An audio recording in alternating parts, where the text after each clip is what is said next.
जैसा कि आप देख रहे हैं, ये प्रश्न आपके द्वारा हमारे टेलीग्राम चैनल पर भेजा गया है। तो सबसे पहले हम देखेंगे प्रश्न आपने कैसे लिखा है, इसमें किन किन बिंदुओं को ऐड करने की आवश्यकता है।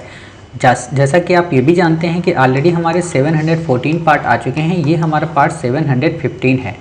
तो आपका प्रश्न है कि देश के विकास हेतु जनसांख्यिकी लाभांश का उपयोग करने के लिए ग्रामीण केंद्रित नीतियों की आवश्यकता होगी, विवेचना कीजिए।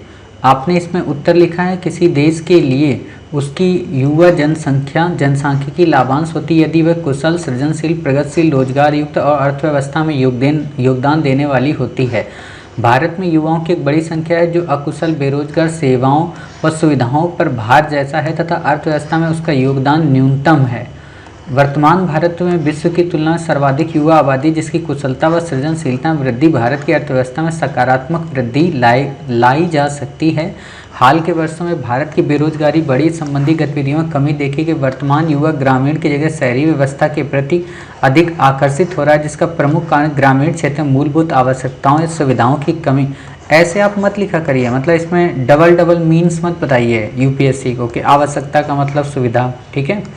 रोजगार के अवसरों की सीमा, गांव की बुनियादी ढांचे के दिशा में ग्रामीण केंद्रित नीतियों की कमी, जिसमें सामाजिक आर्थिक बुनियादी ढांचे आदि शामिल है। अतः कृषि उत्पादक गतिविधियों में युवाओं को शामिल करने, ग्रामीण से शहरी क्षेत्र में प्रव्रजन इतने जटिल शब्द क्यों लिखते हैं आप, को रोकने तथा गांव में बेहतर रोजगार, आवास आदि को उपलब्ध कराने हेतु ग्रामीण केंद्रित नीतियों की आवश्यकता, जिसमें निम्नलिखित बिंदु शामिल है। इनको पॉइंट बताइए, ऐसे मत बताइए। आपको लगभग 20 बार मैंने बता दिया है कि इन चीज़ों को पॉइंट बताइए, बट फिर भी आप पता नहीं क्यों नहीं लिखते हैं पॉइंट में। युवाओं के कौशल वृद्धि कर रोजगार के अवसर सुनिश्चित करना, ग्रामीण पर्यटन को बढ़ावा, सामाजिक बुनियादी ढांचा, स्वास्थ्य, शिक्षा, आवास, कमी देखी गई नीतियों के माध्यम से ग्रामीण आत्मनिर्भर भारत की संकल्पना को प्रोत्साहित करेगा। उपयुक्त प्रयासों के माध्यम से भारत का गांव भारतीय अर्थव्यवस्था में अपना श्रेष्ठतम योगदान देने में सक्षम होगा, जिससे भारत की अर्थव्यवस्था में विकास के साथ ही अन्य चुनौतियों राष्ट्रीय से निपटने में सक्षम हो पाएगा। अतः ग्रामीण इतना बड़ा निष्कर्ष नहीं होता भाई, निष्कर्ष इसको शॉर्ट करिए आप, ठीक है ना। इतना बड़ा निष्कर्ष आपको नहीं लिखना है, शॉर्ट करिए, शॉर्ट में आप बताइए, तब ये उत्तर और बेहतरीन हो जाएगा। क्लियर। सतत विकास लक्ष्य 8-9 ऐसे नहीं, आप ऐसे लिखा करें SDG, ठीक है। ग्रामोदय के माध्यम से उदय कर सकेगा, भारत उदय कर सकेगा, ठीक है। ग्रामोदय से भारत उदय योजना का आप जिक्र करिए, इसमें कई सारे और प्रोविजन का जिक्र करिए, इसमें स्वामित्व योजना का जिक्र करिए, ठीक है।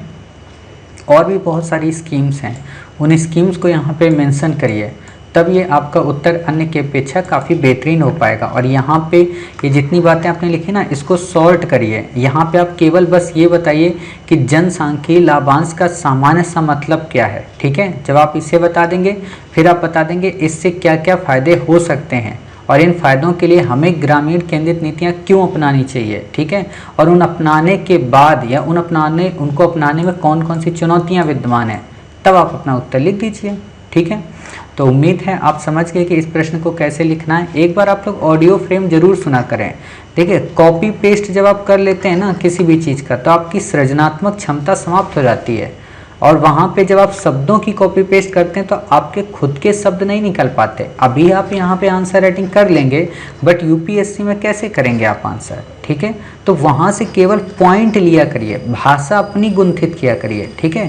ये भाषा अभी आपकी खुद की मौलिक नहीं है, कहीं कहीं पर बस आपने 2-3 लाइनें ऐड की हैं, खासतौर पर लास्ट में, लेकिन ये पूरी की पूरी भाषा सब कॉपी वाली है, ठीक है। तो इसको अवॉइड करिए और यहाँ पर अपने मन से भाषा लिखने की कोशिश करिए। एक बार गलत होगा, 2 बार गलत होगा, मजाक बनेगा, बनने दो, लेकिन अपनी जब भाषा होगी ना तो खुद पे कॉन्फिडेंस आएगा, ठीक है। उम्मीद है आप हमारी बात समझ गए, ये भी समझ गए कि इस प्रश्न को कैसे लिखना है। मिलते हैं आप ही के द्वारा भेजे गए एक नेक्स्ट नए आंसर के साथ। अपना ख्याल रखिए और स्वस्थ रहिए।